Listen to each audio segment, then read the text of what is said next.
ખબર પલ પલ કે ન્યૂઝ ચેનલમાં તમારું સ્વાગત છે। જુઓ સમાચાર વિસ્તારથી।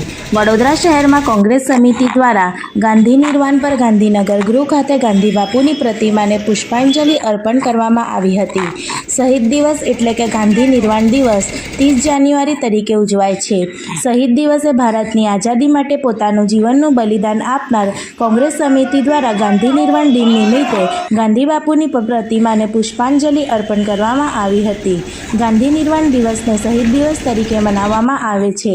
શહીદ દિવસ ભારતની આઝાદી માટે પોતાના જીવનનું બલિદાન આપનાર સ્વતંત્રતા સેનાઓની યાદીમાં ઉજવાય છે। ભારતના રાષ્ટ્રપતિ મહાત્મા ગાંધીનું 30 જાન્યુઆરી 1948ના રોજ દિલ્હીમાં નિધન થયું હતું। ક્રાઇમ રિપોર્ટર હનીફ મેમણની સાથે કેમેરામેન ઇલિયાસ પહેલવાન।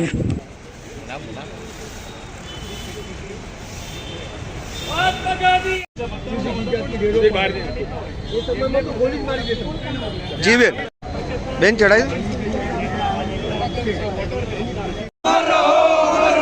जब तक सूरज चांद रहेगा गांधी तेरा नाम रहेगा, जब तक सूरज चांद रहेगा गांधी तेरा नाम रहेगा। महात्मा गांधी કરવું હોય તો સાચા દિલથી સ્વચ્છતા જાળવવી જોઈએ, રાખવી જોઈએ અને કોર્પોરેશને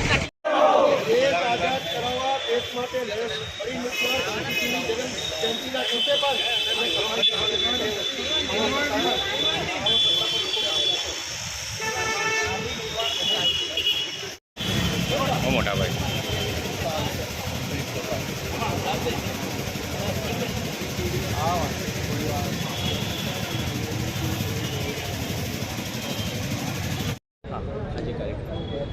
રાષ્ટ્રપિતા મહાત્મા ગાંધીનો આજે નિર્વાણ દિવસ પુણ્યતિથિ અને આ એક ગાંધી બાપુ એટલે એટલી મહાન વિભૂતિ કે જેમની પ્રતિમા માત્ર ભારત દેશ પૂરતી સીમિત નથી, પરંતુ વિશ્વના 150 કરતાં વધારે દેશોમાં એમની પ્રતિમા છે અને પ્રતિમાની સાર સંભાળે રાખે છે અને એમના વિચારનો અમલ પણ કરે છે। વાત એવી છે કે ભારત દેશમાં જે ગાંધી બાપુની આગેવાનીમાં દેશને આઝાદી મળી અંગ્રેજોની સામે, આજે આટલા વર્ષો પછી ત્યારે હમણાં જ આપણે 26 જાન્યુઆરીએ 77માં પ્રજાસત્તાક દિવસ ઉજવ્યો છે, ત્યારે એવું લાગે છે કે આ બીજી આઝાદીની લડાઈ લડતા હોય। કેમ? કારણ કે સત્તામાં બેઠેલા લોકો મહાત્મા ગાંધીને ભૂલી ગયા, પ્રજાને તો ભૂલી જ ગયા છે, પરંતુ ગાંધી બાપુને ભૂલી ગયા।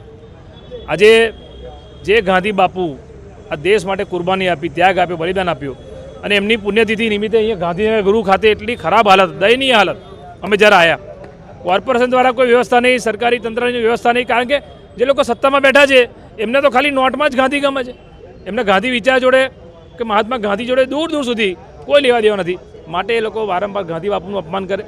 અને ગાંધી બાપુએ આઝાદી પછી જે એમનો જે વિચાર હતો, લોકશાહીની સ્થાપના થઈ, સંવિધાન બંધારણની સ્થાપના થઈ, આજે દેશમાં શું થઈ રહ્યું છે?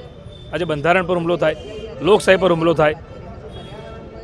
આજે લોકશાહીનો સૌથી મોટો તહેવાર એટલે ચૂંટણી, અને ચૂંટણીમાં શું થાય કે લોકો વોટ આપવા જાય, તો મતનો અધિકાર એ લોકશાહી આપ્યો, બંધારણ આપ્યો। જે ધનાઢ્ય મારે સૌથી મોટો ઉદ્યોગપતિ છે એને પણ એક વોટનો અધિકાર અને સામાન્ય ગરીબ માણસને પણ એક વોટનો અધિકાર, એ અધિકાર કોને આપ્યો? લોકશાહી આપ્યો, બંધારણ આપ્યું। ત્યારે આજે શું થઈ રહ્યું છે કે મતદારોને એવું કહેવામાં આવે છે સરકાર દ્વારા, તમે સાબિત કરો કે તમે મતદાર છો। સનાતન ધર્મના ગુરુ, હિન્દુ ધર્મના ગુરુ જગતગુરુ શંકરાચાર્યને એવું કહેવામાં આવે તમે સાબિત કરો તમે શંકરાચાર્ય છો। કાલે ઉઠીને નાગરિકોને કહેશે તમે સાબિત કરો તમે નાગરિક છો। એટલે પ્રજાનું કામ કરવા આવ્યો છો સત્તામાં કે લોકોને હેરાન કરવા આવ્યો છો? અને ગાંધી બાપુનું આજે નિર્વાણ દિવસ અમે તો એમને શ્રદ્ધાંજલિ અર્પણ કરીએ છીએ અને અમે અહીંયા આજે સફાઈનો કાર્યક્રમ પણ કર્યો છે।